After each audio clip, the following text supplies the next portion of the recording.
Kerry Batson, Baston Enterprises lead sales here with Kevin Lanier from KC Sportfishing. He's here all the way from Mexico Beach, Florida. Good to have you. Good to be here, Kerry. All right, great. We're going to talk about some of his rods that he's picked for his lineup for his boats. We're going to have troll rods, jig rods, the whole gamut of what he likes to use, and kind of go from there. Looks like today we want to start with one of his jig troll rods, stuff like that. More of, I guess, is a jig rod for you more than anything. What I thought when we came out with this rod was we were looking a lot at the smaller tuna, and I thought it would be a good transition down to Florida, and it has worked out really well for us. I use this a lot when I'm jigging for larger snapper, grouper, things like that. It's also a good, very light troll rod too. King mackerel does really well. I like this. And you guys get some amberjack too, I'm sure. This is a stand-up tuna blank is what this is. This is the FSU 60MH. It's rated 20 to 40 class.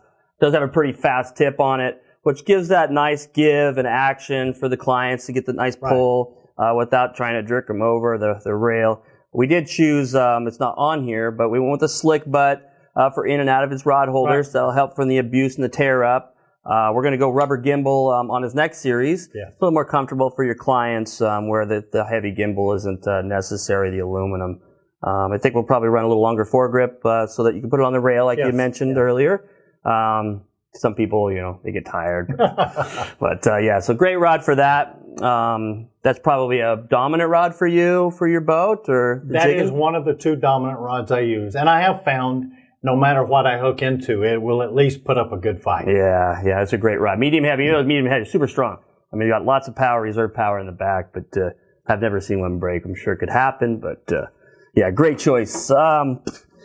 Let's see. Here's another, stand-up blank, FSU 56H, 5.5 foot long, 30 to 50 class.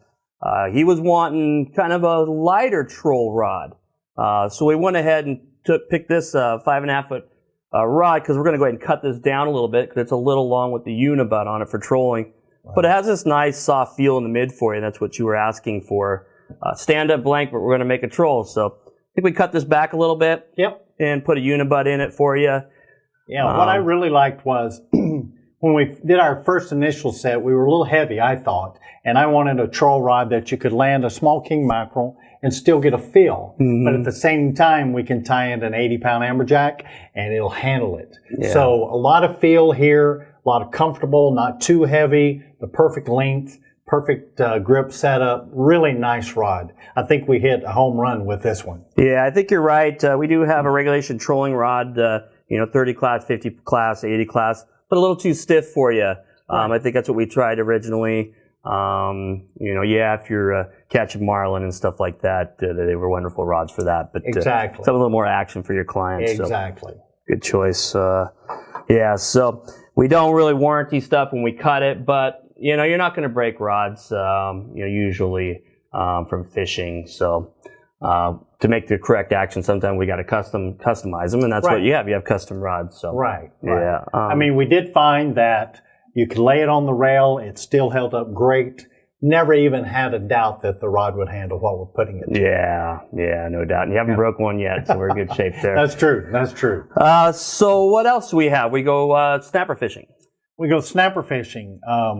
We're down there in the Gulf, a lot of spinning rods used. So, I was a little reluctant at first to go with the spinning rods, but, we're down there. That's what a lot of guys used. Yeah. So we came out, I think we started with like a 20-pound class spinning rod.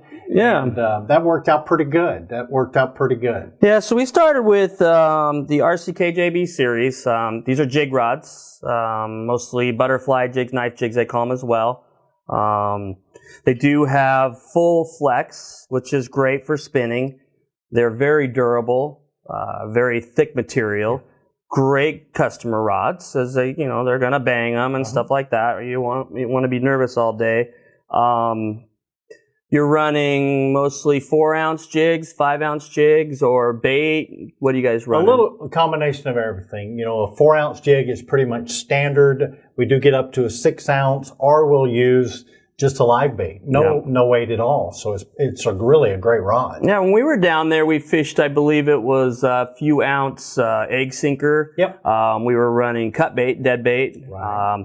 The bite was pretty nice, pretty light, but it did get hard occasionally. But we felt that some of the rods that we originally did were a little bit too stiff for it. Exactly. So we went with a little bit lighter rods for your next series, which was the RCKJB 700 250, as well as the 700 114.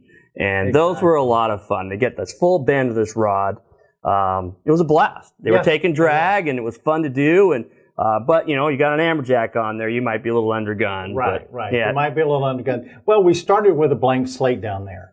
And, just real quickly we're able to dial in the right rods and the right setups. Yeah, I think we really nailed it right out of the gate, and we just added more to the lineup because you can never have one rod to do it all, right? That's why we have so many choices. That's true. As fishermen, you can never have enough. That's true. That's true. But excellent rod. And this will handle everything if you want to throw it a mahi or even a cobia. We always have one of these rigged with our spinning reel on it, and we've got it ready for a live bait. So we see a cobia, it comes up, we throw at it. This is the perfect rod for that. Yeah, this Rain Shadow RCKJB series really is the most durable, multi-purpose. It's not just a jig rod, it's an everything rod. And, it might not be the lightest rod in the world, but these are my personal rods as well. And I can go with high modulus graphite. Not the greatest choice for that type of fishery because, rods like that can't take the abuse we're going to put in. Right, So. that's right. So, Kevin, after talking about these rods and what we like and why we chose the rods themselves and the actions, what brought you to choose Baston Rain Shadow as your choice for rods on your boat? Well, Kerry, years ago when I started chartering, one of the things I wanted to offer my customers was a step above. I wanted them to come on and have an experience that they could go home and always remember: quality rods, quality reels. I met you and Bill and the team down in Westport, Washington a few years ago. I learned of your products through a fellow charter captain down there.